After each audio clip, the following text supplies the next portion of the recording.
warahmatullahi wabarakatuh. Perkenalkan, nama saya Ulfa Hansa Mufida dengan NPM 2513024035 dari kelas A Pendidikan Biologi 2025. Di sini saya akan menjelaskan tentang manajemen administrasi laboratorium pembelajaran. Baik, di sini saya akan menjelaskan bab pertama, pentingnya administrasi laboratorium pembelajaran biologi. Administrasi yang efisien dalam laboratorium pembelajaran biologi sangat penting untuk mendukung kelancaran proses pembelajaran dan penelitian.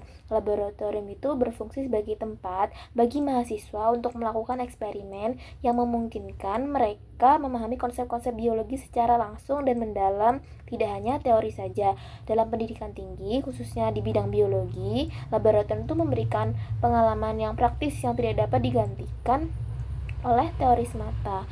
Oleh karena itu, administrasi laboratorium yang baik dapat mempercepat pencapaian tujuan pendidikan dan memastikan keselamatan serta kualitas bahan, pemeliharaan alat, serta pengaturan jadwal laboratorium yang efisien juga sesuai yang diperlukan untuk mencapai tujuan laboratorium. Tanpa pengelolaan administrasi yang baik, laboratorium dapat berfungsi tidak efisien, berpotensi untuk mengurangi kenyamanan dan keselamatan para praktikan, dan juga misal pasti banyak terjadi tabrakan jadwal atau yang lain-lain. Salah satu alasan pentingnya administrasi laboratorium itu adalah untuk memenuhi standar keselamatan yang ditetapkan oleh lembaga pendidikan serta badan regulasi yang terkait. Laboratorium biologi itu sering menggunakan bahan kimia yang berbahaya, dan juga selain menggunakan bahan kimia yang berbahaya, juga beberapa alatnya juga berbahaya.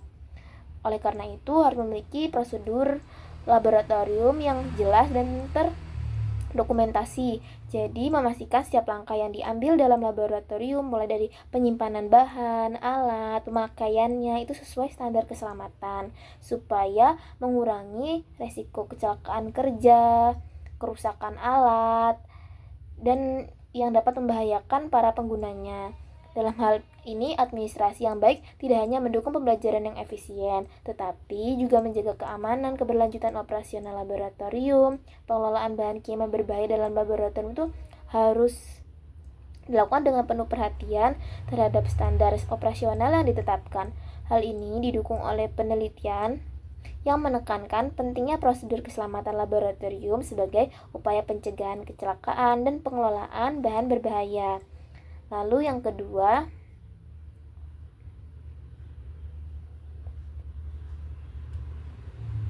peran laboratorium pendidikan biologi. Laboratorium memiliki peran yang sangat penting dalam pendidikan biologi, yang memberikan pengalaman praktis yang tidak dapat digantikan oleh teori semata. Dalam pendidikan biologi, terutama dalam bidang biologi, laboratorium itu menyediakan ruang eksperimen langsung yang memungkinkan mahasiswa memahami konsep-konsep biologi itu secara mendalam. Selain itu, pengalaman langsung saat kita melakukan pengujian laboratorium biologi itu pasti membantu siswa untuk memahami konsep-konsep yang kompleks dalam pembelajaran biologi yang seringkali sulit dipahami kalau hanya lewat teori dan buku-buku di kelas saja, sehingga memang diperlukan praktikum secara langsung untuk lebih memahami secara mendalam konsep-konsep tersebut. Selain itu, untuk memberikan keterampilan teknis laboratorium juga berperan dalam pengembangan keterampilan berpikir kritis dan kemampuan untuk memecahkan masalah. Dalam eksperimen, mahasiswa dihadapkan pada situasi yang memerlukan pemecahan masalah dan juga berpikir kritis, sehingga itu semua dapat melatih mahasiswa dalam berpikir kritis dan juga dalam penyelesaian masalah dalam laboratorium. Laboratorium juga memainkan kunci sebagai pendukung penelitian ilmiah yang dapat menghasilkan temuan baru di bidang biologi dan juga kesehatan. Jadi di saat kita melakukan praktikum di dalam laboratorium itu, pasti kita akan menghasilkan temuan-temuan baru yang pasti akan bermanfaat ke depannya untuk pembelajaran biologi dan juga kesehatan yang berkaitan dengan biologi. Lalu Selanjutnya, laboratorium biologi juga sebagai tempat untuk mengembangkan keterampilan sosial mahasiswa, khususnya dalam kolaborasi dan kerja tim. Pasti karena di dalam laboratorium itu mahasiswa itu tidak akan melakukan praktikum sendirian, pasti akan bekerja sama dengan teman-temannya untuk melakukan praktikum itu, sehingga kolaborasi dan keterampilan sosial mahasiswa juga pasti akan terlatih, dan itu akan sangat membantu dan bermanfaat untuk mahasiswa untuk mengembangkan skill mereka untuk nanti di dunia kerja.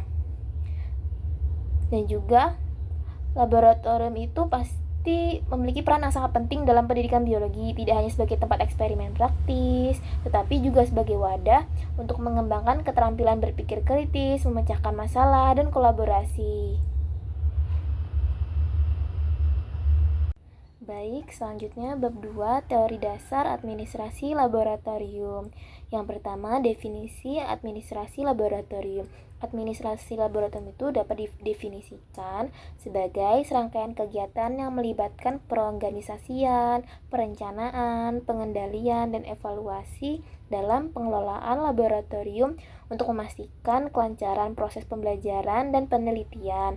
Administrasi juga mencakup sumber daya, peralatan, bahan, serta keselamatan kerja yang terorganisir untuk mendukung pencapaian tujuan pendidikan atau penelitian dalam laboratorium itu terjadi secara optimal. Laboratorium juga tidak hanya berfungsi sebagai tempat eksperimen ilmiah, tetapi juga sebagai ruang untuk mengelola data, peralatan, dan untuk berbagai aktivitas yang terkait dengan pembelajaran praktis di bidang biologi. Lalu administrasi laboratorium juga meliputi pengelolaan kegiatan operasional laboratorium itu sehari-hari, seperti pengelolaan inventaris, penggunaan alat, serta pemantauan pemeliharaan peralatan yang digunakan dalam keseharian untuk mendukung eksperimen. Administrasi laboratorium yang efektif dapat meningkatkan efektivitas penggunaan laboratorium di bidang pendidikan, baik di tingkat sekolah menengah maupun juga di perguruan tinggi.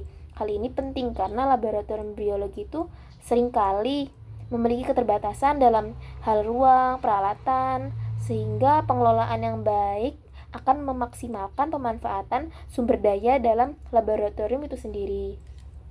Sebuah laboratorium biologi yang dikelola dengan baik tidak hanya berfungsi sebagai ruang eksperimen, tetapi juga berperan sebagai wahana untuk mengembangkan keterampilan praktis mahasiswa. Administrasi yang baik dalam laboratorium biologi juga harus mencakup pengelolaan logistik seperti pengadaan alat dan bahan, pengelolaan peralatan laboratorium, serta penerapan prosedur keselamatan yang memadai. Hal ini sejalan dengan pendapat. Hal ini menyatakan bahwa laboratorium yang efektif harus memastikan bahwa semua elemen yang terlibat, seperti dosen, mahasiswa, dan peralatan bekerja dalam sebuah sistem yang terorganisir, yang saling mendukung satu sama lain untuk mencapai hasil yang maksimal. Di sisi lain, definisi administrasi laboratorium juga mencakup berbagai peran dari tenaga kerja di laboratorium yang terdiri dari dosen, laboran, dan juga mahasiswa. Setiap individu yang terlibat itu memiliki tanggung jawab masing-masing dalam pengelolaan laboratorium. Dan administrasi yang baik akan memastikan bahwa setiap peran yang dijalankan dalam laboratorium itu dijalankan dengan efisien dan juga maksimal. Lalu selanjutnya, aspek-aspek penting dalam administrasi laboratorium. Pengelolaan sumber daya merupakan salah satu aspek terpenting dalam administrasi laboratorium biologi. Sumber daya yang dimaksud itu meliputi alat, bahan, dan juga tenaga kerja yang ada di laboratorium tersebut. Pengelolaan yang tepat terhadap sumber daya ini dapat memastikan bahwa laboratorium itu berfungsi dengan efisien dan efektif.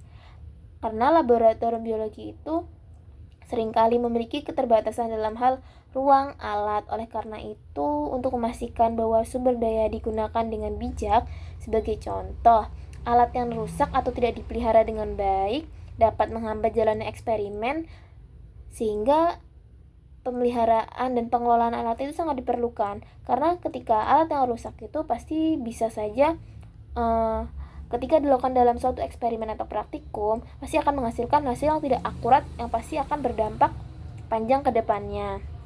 Begitu pula dengan bahan kimia dan juga reagen yang harus dikelola dengan baik agar tidak terbuang atau digunakan secara berlebihan, yang pasti itu sangat berpengaruh pada efisiensi dan meningkatkan biaya operasional laboratorium itu sehari-hari. Pengelolaan sumber daya juga dapat mencakup pengadaan alat, bahan yang sesuai dengan kebutuhan praktikum. Pengadaan yang tidak terencana itu dapat menyebabkan pemborosan atau kekurangan alat dan bahan yang sangat diperlukan dalam eksperimen. Dalam hal ini, penggunaan sistem berbasis komputer dapat membantu dalam memantau stok alat dan bahan. Sistem tersebut memungkinkan laboratorium untuk mengelola inventaris secara lebih akurat, yang juga berfungsi untuk meminimalkan kekurangan alat atau bahan yang dapat mengganggu proses pembelajaran di laboratorium tersebut, sehingga mengurangi resiko ketika akan dilaksanakan praktikum, suatu alat atau bahan yang akan kita gunakan itu terjadi kekurangan. Selain pengelolaan alat dan bahan, pengelolaan tenaga kerja di laboratorium itu juga merupakan aspek penting dalam administrasi laboratorium yang efektif. Setiap individu yang terlibat di laboratorium itu, baik dosen, laboran, maupun mahasiswa, memiliki peran yang berbeda, namun saling mendukung dalam kelancaran praktikum. Laboran misalnya memiliki tanggung jawab untuk memastikan bahwa peralatan laboratorium itu selalu dalam kondisi baik dan juga siap digunakan ketika akan dilaksanakannya praktikum oleh para praktikan. Dan lalu dosen itu harus menguasai jalannya praktikum dan memastikan bahwa setiap mahasiswa itu memahami prosedur yang tepat dalam menjalani praktikum tersebut. Pembagian tugas yang jelas di antara semua pihak yang terlibat akan membantu meningkatkan efisiensi dan efektivitas operasional laboratorium tersebut. Pengelolaan waktu juga menjadi salah satu aspek yang sangat penting dalam administrasi laboratorium. Laboratorium di perguruan tinggi biasanya memiliki banyak kegiatan yang harus dikelola secara efektif, seperti praktikum mahasiswa, penelitian dosen, serta pemeliharaan dan kalibrasi alat. Penjadwalan yang terorganisir memastikan bahwa semua kegiatan tersebut itu berjalan tanpa tumpang tindih. Jadi itu menghindari adanya tabrakan jadwal antara kelas 1 atau kelas lain yang akan melaksanakan praktikum, atau praktikum ruang laboratorium tersebut akan dipakai untuk kegiatan lain. Selanjutnya bab 3, inventarisasi sarana dan prasarana. Yang pertama, pencatatan dan pengkodean. Pencatatan dan pengkodean sarana dan prasarana adalah aspek yang penting dalam pengelolaan laboratorium yang efisien. Salah satu teknik yang paling umum digunakan adalah sistem berbasis komputer yang memungkinkan pencatatan data alat, bahan, serta fasilitas laboratorium dilakukan secara otomatis dan terintegrasi, sehingga mempermudah pengelolaan data. Sistem ini juga memberikan kemudahan bagi pengelola laboratorium atau laboran dalam memantau setiap item atau barang yang ada atau tidak ada di dalam laboratorium tersebut. Sistem ini juga memberikan kemudahan mulai dari kondisi hingga status penggunaan alat dalam laboratorium tersebut dan memungkinkan pembaharuan data secara real time. Selain itu, teknologi ini juga memfasilitasi pemeliharaan data yang lebih akurat dan dapat diakses dengan mudah oleh pengelola laboratorium. Sistem ini juga sangat mengurangi kesalahan manusia dan dalam meningkatkan efisiensi operasional laboratorium. Karena dikarenakan sistem ini berbasis komputer, peran manusia itu lebih sedikit sehingga mengurangi human error. Lalu sistem berbasis komputer ini juga dapat digunakan untuk pencatatan inventaris dengan teknik manual. Pada laboratorium dengan jumlah alat dan bahan yang terbatas, pencatatan manual itu masih bisa digunakan untuk mengelola inventaris. Teknik ini juga melibatkan pencatatan fisik alat dan bahan dalam buku inventaris atau dokumen lainnya yang kemudian diperbaharui secara berkala. Meskipun lebih sederhana, teknik manual membutuhkan waktu yang lebih lama dan lebih rentan terhadap kesalahan pencatatan, sehingga pengelola laboratorium perlu melakukan verifikasi secara berkala untuk memastikan data yang dicatat itu tetap akurat. Jadi ketika pencatatan secara manual itu pasti akan resiko untuk salah dalam pencatatan itu pasti lebih tinggi daripada jika kita melakukan pencatatan melalui sistem data komputer. Oleh karena itu, pencatatan manual itu tetap berguna pada laboratorium dengan ruang lingkup yang lebih kecil, namun harus diimbangi dengan pemeriksaan rutin dan memastikan akurasi setiap data yang tercatat. Teknologi berbasis perangkat lunak juga memungkinkan pengelola laboratorium untuk melacak penggunaan alat dengan lebih baik. Sistem ini secara otomatis mencatat penggunaan setiap alat atau bahan yang digunakan dalam eksperimen atau praktikum. Penggunaan perangkat lunak berbasis komputer dalam pencatatan inventaris tidak hanya membantu pengelola dalam melacak status alat, tetapi juga mempermudah pengelolaan data bahan kimia berbahaya yang ada di dalam laboratorium. Bahan kimia itu harus dicatat secara rinci, termasuk jumlah stoknya, tanggal kadaluarsanya, serta cara penyimpanan yang benar, sehingga mengurangi resiko terjadinya reaksi antar bahan kimia atau reaksi dengan bahan kimia dengan alat yang dapat menimbulkan kerusakan alat tersebut, sehingga mengurangi akurasi dan efektivitas alat laboratorium tersebut. Pendataan yang baik bagi bahan kimia juga dapat menghindari kecelakaan yang mungkin terjadi akibat penggunaan bahan kimia yang sudah kadaluarsa atau salah penyimpanan. Selain itu, juga memudahkan pengelola dalam mematuhi pedoman keselamatan yang ditetapkan oleh lembaga pendidikan dan badan regulasi terkait. Sistem manajemen berbasis komputer juga memberi pengelola laboratorium keunggulan dalam hal transparansi. Semua informasi terkait alat dan bahan yang ada di laboratorium itu dapat diakses oleh semua pihak, baik itu pengelola laboratorium atau laboran, dosen, atau bahkan mahasiswa dengan izin yang sesuai. Hal ini menciptakan sistem yang lebih terbuka dan memungkinkan pengawasan yang lebih baik terhadap penggunaan peralatan dan bahan yang ada di laboratorium. Dengan data yang terintegrasi dan mudah diakses oleh semua pihak, pengelola dapat memastikan penggunaan alat dan bahan laboratorium itu dilakukan dengan cara yang tepat dan aman. Lalu selanjutnya sistem pengkodean alat dan bahan. Sistem pengkodean alat dan bahan laboratorium ini merupakan komponen penting dalam sistem inventaris yang efektif. Pengkodean yang tepat memungkinkan pengelola laboratorium itu untuk melacak, mengidentifikasi, dan memantau kondisi setiap item, alat, atau bahan yang ada di laboratorium. Setiap alat dan bahan yang ada di laboratorium itu diberi kode unik untuk memungkinkan identifikasi secara cepat.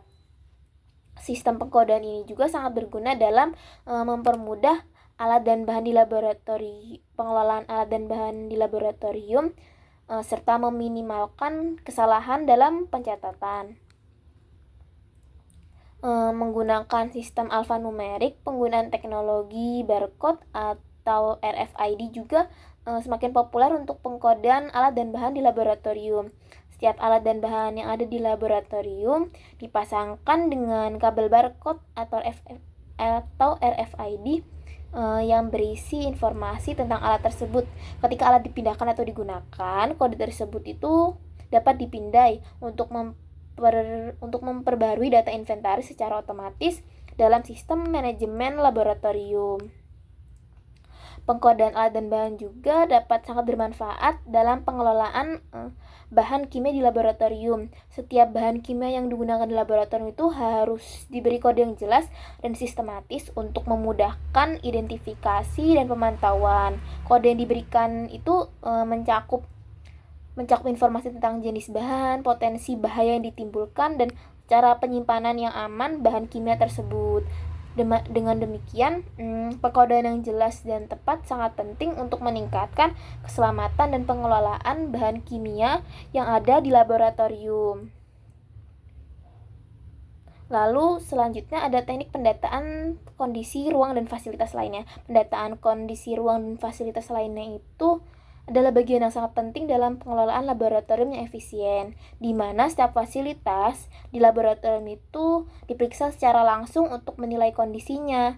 Pemeriksaan ini dapat mencakup meja, kursi, serta ruang laboratorium secara keseluruhan untuk memastikan semuanya dalam kondisi baik dan layak digunakan untuk praktikum para praktikan. Selanjutnya, bab 4, pengadaan inventarisasi bahan dan alat. Prosedur perencanaan dan pemesanan alat dan bahan. Perencanaan pengadaan alat dan bahan. Perencanaan pengadaan alat dan bahan itu adalah tahap yang penting dalam manajemen logistik yang memastikan ketersediaan sumber daya yang dibutuhkan sesuai dengan organisasi. Tahap ini tidak hanya bertujuan untuk memenuhi kebutuhan bahan baku dan alat, tetapi juga untuk meminimalkan biaya yang terkait dengan persediaan.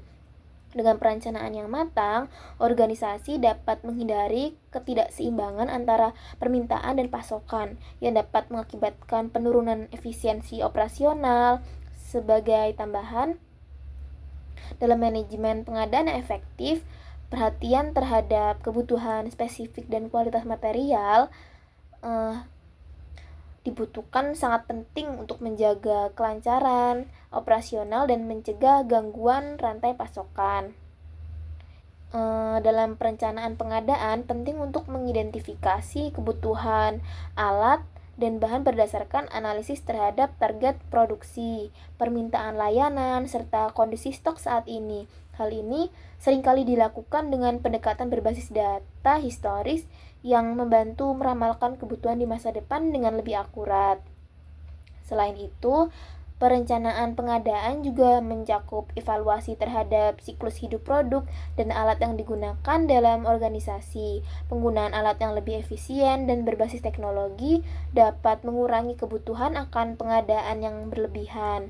Perencanaan pengadaan yang baik juga dapat melibatkan keterlibatan berbagai pihak dalam organisasi untuk memastikan kebutuhan setiap departemen tercatat dengan akurat.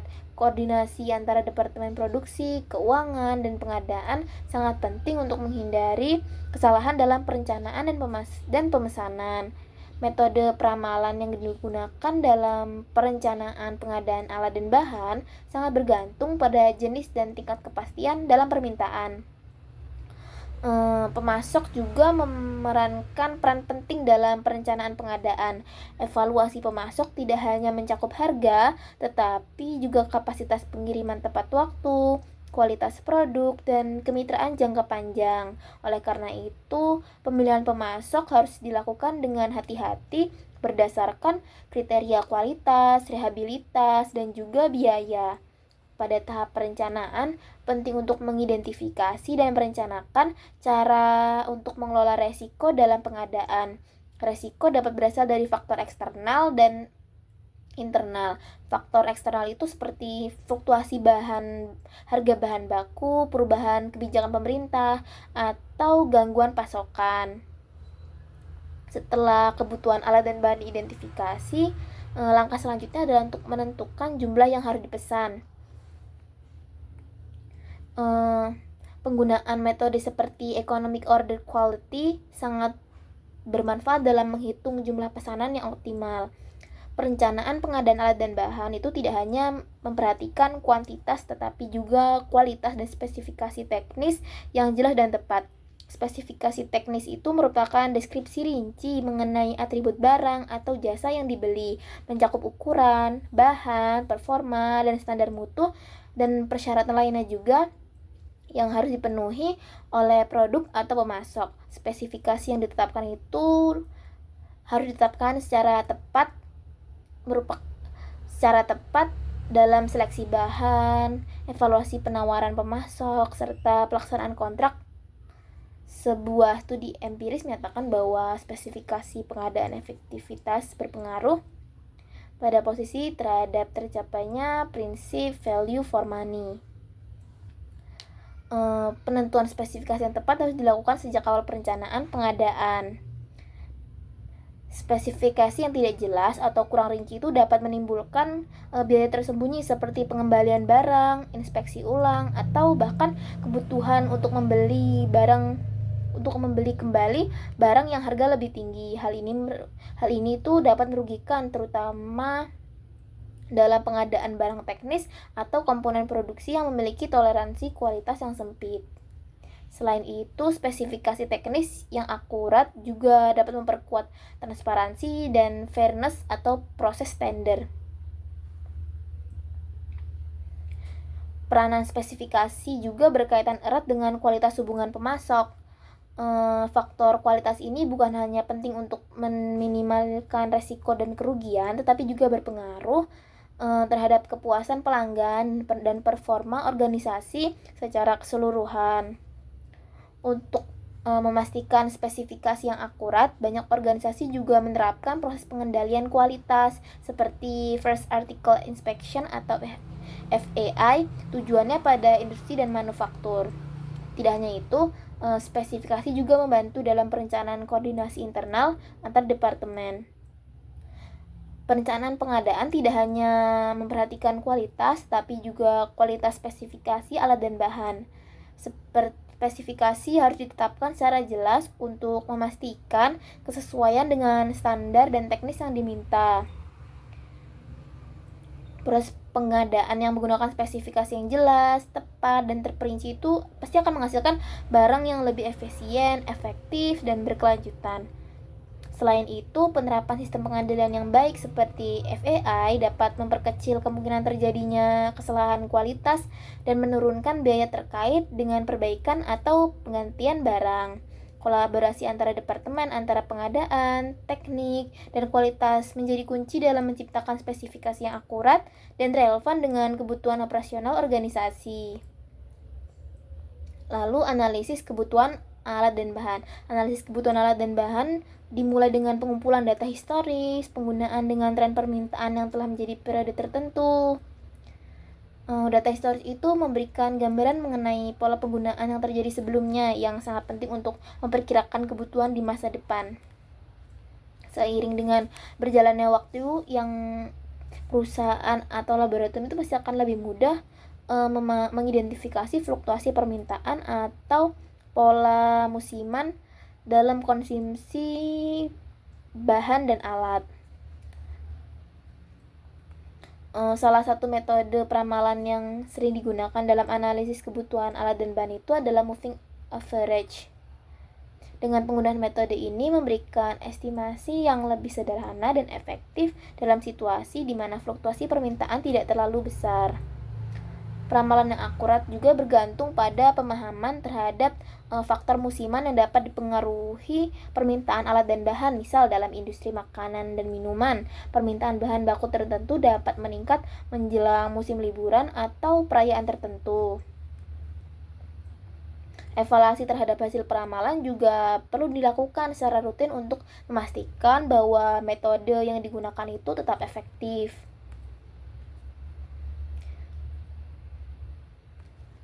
Selanjutnya, bab 5, manajemen pemeliharaan dan perawatan. Yang pertama, jadwal kalibrasi dan pengecekan. Pemeliharaan dan kalibrasi alat-alat laboratorium itu adalah bagian yang penting dalam sistem manajemen mutu laboratorium yang memastikan keakuratan dan validitas hasil yang dihasilkan alat-alat yang akan dilakukan di laboratorium. Dalam konteks laboratorium yang terakreditasi, pemeliharaan rutin dan kalibrasi alat itu menjadi salah satu syarat utama agar laboratorium itu dapat memenuhi standar internasional. Kualitas hasil laboratorium yang terpercaya hanya dapat digapai jika alat-alat yang digunakan itu berfungsi dengan baik dan telah melalui kalibrasi yang tepat. Oleh karena itu, kalibrasi tidak hanya berfungsi untuk memeriksa akurasi alat, tetapi juga untuk menjaga konsistensi hasil dalam jangka panjang. Pentingnya kalibrasi dalam alat-alat laboratorium itu sebagai proses pengaturan atau penyesuaian instrumen pengukuran untuk memastikan bahwa hasil yang diperoleh itu sebanding dengan standar referensi yang telah diterima secara internasional. Kalibrasi ini juga bertujuan untuk menghilangkan ketidakakuratan yang dapat mempengaruhi hasil eksperimen atau pengukuran. Tanpa kalibrasi yang tepat, alat laboratorium itu mungkin menunjukkan pembacaan yang tidak akurat.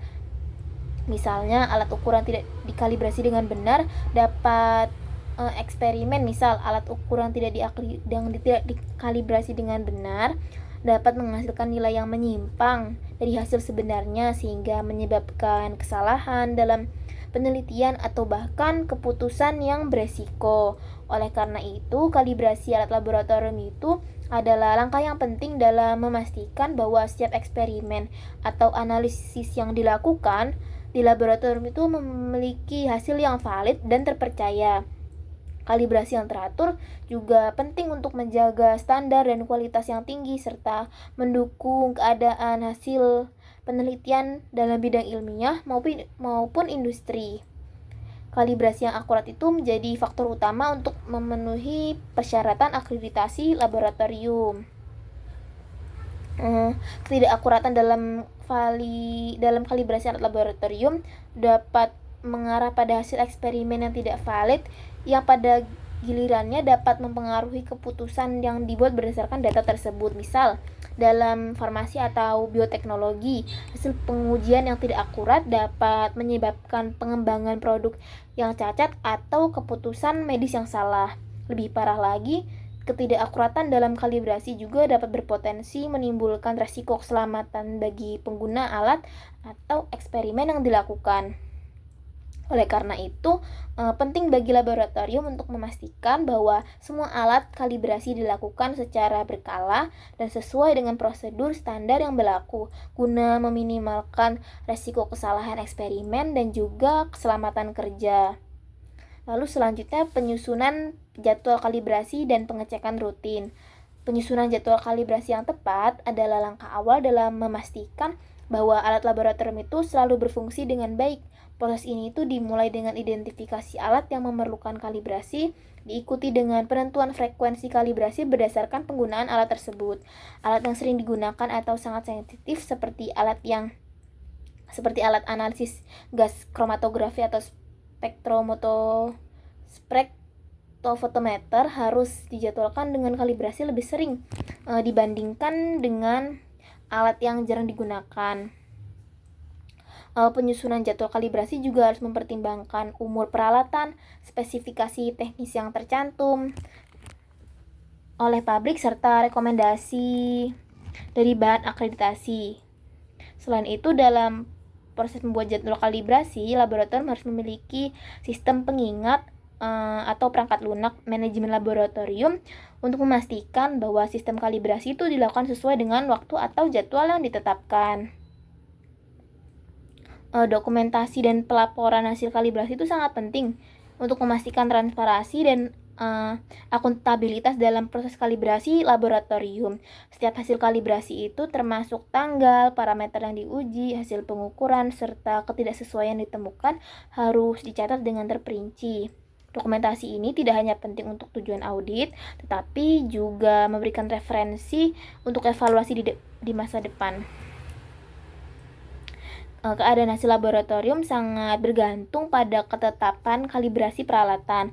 Hasil yang akurat akan dapat diulang sangat penting dalam penelitian ilmiah, pengujian produk industri, dan pemantauan kualitas lingkungan. Laboratorium yang tidak melaksanakan kalibrasi secara rutin berisiko menghasilkan data yang bias atau bahkan salah yang dapat berdampak negatif pada penelitian dan pengembangan. Seiring dengan pengembangan teknologi, standarisasi kalibrasi juga terus berkembang. Laboratorium harus mengikuti pembaruan standar internasional dan nasional yang diterbitkan oleh badan-badan seperti ISO atau lembaga-lembaga pemerintah. Hal ini penting agar alat-alat laboratorium itu tetap memenuhi pedoman terkini yang menjamin akurasi hasil pengujian dan eksperimen. Pembaruan ini juga mencakup pengembangan alat kalibrasi yang lebih efisien dan presisi.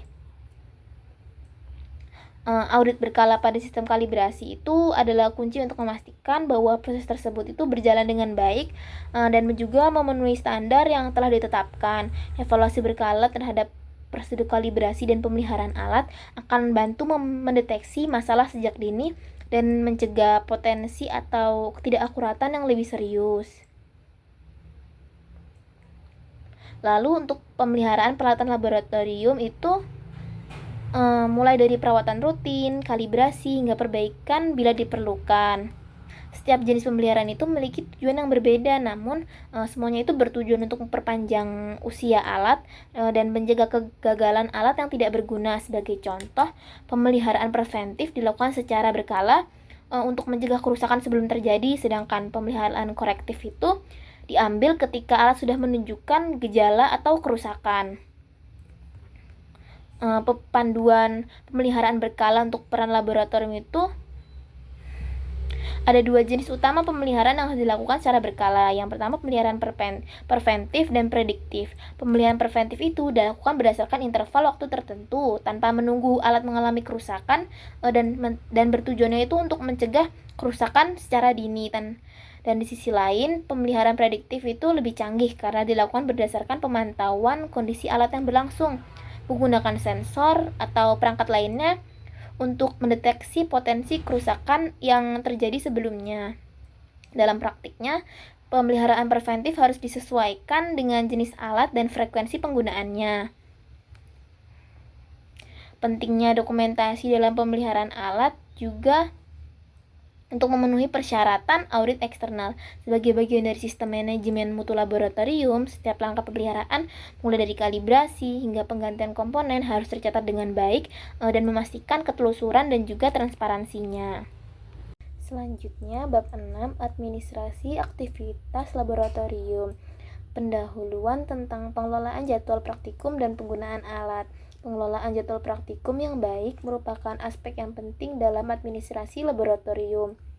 Penyusunan jadwal yang struktur dan sistematis membantu memaksimalkan penggunaan fasilitas laboratorium, menghindari pemborosan waktu, dan mencegah konflik antara jadwal praktikum yang berbeda. Dalam hal ini, pengelolaan yang efisien memastikan bahwa alat dan bahan yang diperlukan tersedia pada waktu yang tepat dan mengurangi kemungkinan gangguan dalam proses pembelajaran. Selain pengelolaan jadwal, manajemen ruang laboratorium yang baik juga memainkan peran yang penting. Ruang laboratorium yang tidak dikelola dengan baik dapat menyebabkan tumpang tindih penggunaan atau ketidaksesuaian antara jenis praktikum dan juga fasilitas yang tersedia. Sebagai contoh, praktikum biologi memerlukan alat dan bahan tertentu yang harus disesuaikan dengan ruang yang memiliki fasilitas yang tepat seperti ventilasi yang baik atau alat penunjang lainnya. Untuk itu, laboratorium yang menerapkan sistem pemantauan secara terintegrasi dengan jadwal yang dapat meminimalkan masalah ini memastikan semua ruang digunakan secara efektif dan sesuai dengan regulasi yang berlaku. Pencatatan yang efektif juga mendukung kelancaran operasional, memberikan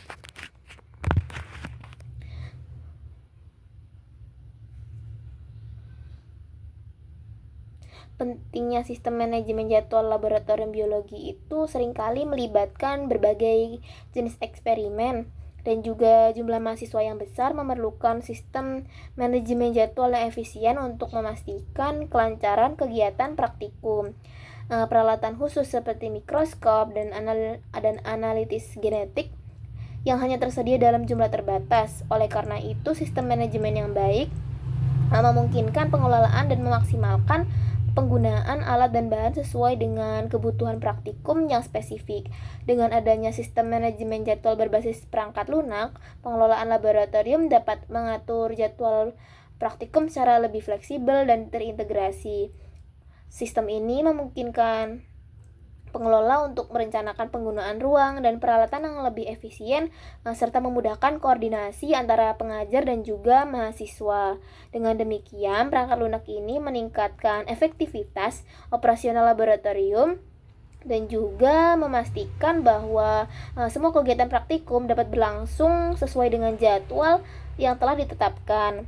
Penggunaan teknologi dalam sistem manajemen jadwal juga dapat membantu mengatasi tantangan terkait kapasitas ruang dan alat yang sering menjadi masalah di laboratorium biologi dengan mahasiswa yang banyak. Sistem ini memungkinkan pengelola untuk membuat jadwal, mengakomodasi jumlah peserta praktikum yang besar, serta memprioritaskan penggunaan ruang dan alat yang lebih sering digunakan dan lebih vital untuk kegiatan eksperimen. Selain itu, dengan adanya sistem pemantauan berbasis teknologi, pengelolaan dapat digunakan dengan mudah mendeteksi atau menangani masalah yang muncul seperti alat yang rusak atau ruang yang tidak memadai untuk kapasitas peserta sebelum masalah tersebut memengaruhi kelancaran praktikum. Teknik penyusunan jadwal praktikum biologi dan prioritas. Dalam penyusunan jadwal praktikum biologi itu penting untuk mengelompokkan praktikum berdasarkan prioritas dan kebutuhan alat yang digunakan. Beberapa praktikum memerlukan alat dan ruang khusus yang hanya tersedia dalam jumlah terbatas, seperti eksperimen bioteknologi atau mikroskop yang membutuhkan mikroskop elektron dan ruang dengan fasilitas yang khusus.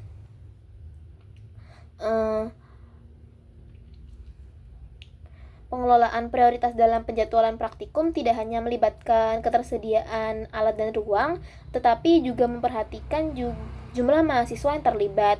Praktikum dengan jumlah peserta yang lebih banyak, seperti praktikum biologi dasar, seringkali memerlukan lebih banyak ruang dan peralatan. Dalam hal ini, pengelolaan laboratorium itu harus lebih dahulu merencanakan pengelolaan alat dan ruang untuk praktikum yang lebih besar agar tidak terjadi pemborosan ruang atau alat. Selain dengan sistem pengelolaan yang teratur, laboratorium itu dapat memastikan bahwa alat-alat yang lebih rentan tidak digunakan pada waktu yang tidak tepat dan juga dapat dipelihara dengan lebih baik. Selain itu, penyusunan jadwal berbasis prioritas juga dapat memperhatikan peraturan yang ada, baik dari sisi penggunaan ruang dan alat maupun dari segi pemenuhan standar akreditasi. Lalu selanjutnya, logbook penggunaan bahan dan peralatan. Sistem pencatatan penggunaan bahan kimia dan alat praktikum yang sering disebut sebagai logbook merupakan elemen yang penting dari manajemen laboratorium karena menjamin akuntabilitas, keselamatan, dan keandalan data penggunaan fasilitas laboratorium. Pencatatan yang sistematis mampu membantu laboratorium memantau penggunaan bahan kimia berbahaya, memastikan kepatuhan terhadap prosedur keselamatan, serta mendukung evaluasi efektivitas penggunaan alat laboratorium. Logbook yang baik harus mencatat detail penggunaan, jumlah bahan yang digunakan, dan kondisi alat setelah setiap sesi penggunaan praktikum untuk mencegah kesalahan pengguna dan meminimalkan resiko kontaminasi atau kerusakan. Selain itu, penggunaan catatan logbook itu dapat memperbaiki dokumentasi, pelacakan riwayat, penggunaan bahan serta peralatan, hingga mendukung audit internal maupun eksternal sesuai standar. Panduan pencatatan penggunaan bahan kimia dan alat praktikum yang meliputi keselamatan, pelacakan bahan, serta akurasi penggunaan alat sesuai standar operasional. Hal ini tercantum dalam persyaratan akreditasi laboratorium internasional di mana pencatatan logbook harus terdokumentasi dengan jelas untuk mendukung audit internal ataupun eksternal. Logbook harus mencakup elemen dasar seperti identifikasi bahan kimia, nomor batch, tanggal penggunaan, dan jumlah yang dipakai. Standar Nasional Indonesia dalam bidang keselamatan laboratorium menyarankan agar setiap bahan berbahaya diberi label lengkap dan dicatat secara rinci dalam logbook sebagai bagian dari safety datasheet.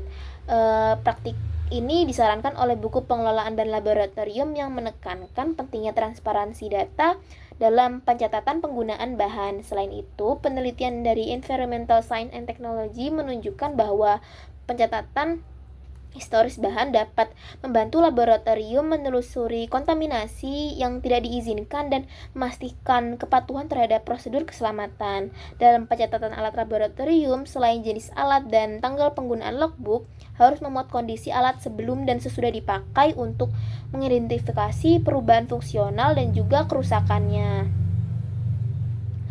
Pencatatan di logbook harus dilakukan setiap kali selesai pemakaian, bukan ditunda atau dikumpulkan kemudian karena keterlambatan pencatatan berdampak pada ketidakakuratan data yang dapat mengacu pada sistem inventaris.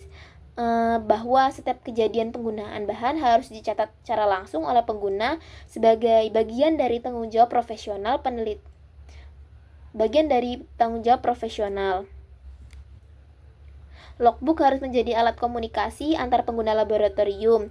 Data yang dicatat oleh satu pengguna harus data yang dapat diakses oleh pengguna lainnya untuk menghindari salah penggunaan atau tumpang tindih pemakaian bahan dan alat. Penelitian Science Education International menunjukkan bahwa penggunaan logbook ilmiah dalam pendidikan laboratorium memperkuat prosedur mahasiswa dalam keterampilan keselamatan kerja. Selain pencatatan penggunaan harian, logbook juga harus mencatat kehadiran luar biasa seperti tumpahan, kerusakan alat, atau paparan bahan yang tidak diinginkan. Hal ini sesuai dengan standar keselamatan kerja laboratorium yang mengharuskan dokumentasi setiap insiden untuk keperluan penanggulangan atau evaluasi resiko di masa depan. Pencatatan bahan kimia yang digunakan dalam eksperimen mendetail sangat penting untuk tujuan atau keterlacakan, mensyaratkan laboratorium untuk menerapkan sistem pencatatan bahan dan alat agar setiap pengujian ditelusuri kembali, termasuk sumber, tanggal penggunaan, dan siapa yang menggunakan. Peraturan internal kampus biasanya mensyaratkan logbook sebagai lampiran laporan bulanan penggunaan bahan dan alat. Ketika bahan kimia dipindahkan dari penyimpanan ke ruang praktikum, logbook juga harus mencatat jumlah awal stok, jumlah yang dipakai, dan sisa stok setelah praktikum. Pendekatan ini membantu pengelola laboratorium dalam mengelola inventarisasi bahan secara efektif, mencegah kehabisan stok mendadak yang dapat mengganggu kegiatan praktikum, dan menunjukkan bahwa pencatatan stok di logbook membantu mengantisipasi kebutuhan pemesanan ulang sebelum bahan itu benar-benar habis. Regulasi pemerintah terkait limbah B3 menekankan pencatatan sisa bahan sebagai bahan dari sistem pengelolaan limbah yang aman. Dalam konteks pencatatan alat, logbook harus mencakup informasi yang menggunakan alat sensitif seperti spektrofotometer, mikroskop, atau alat ukur lainnya agar frekuensi penggunaan dan waktu penggunaan dapat dipantau. Standar Nasional Indonesia terkait laboratorium pendidikan juga merekomendasikan pencatatan alat sebagai bagian dari dokumentasi manajemen fasilitas.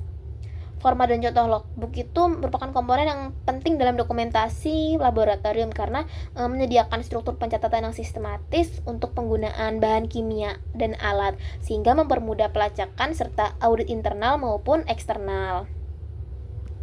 Sekian yang dapat saya sampaikan. Terima kasih. Wassalamualaikum warahmatullahi wabarakatuh.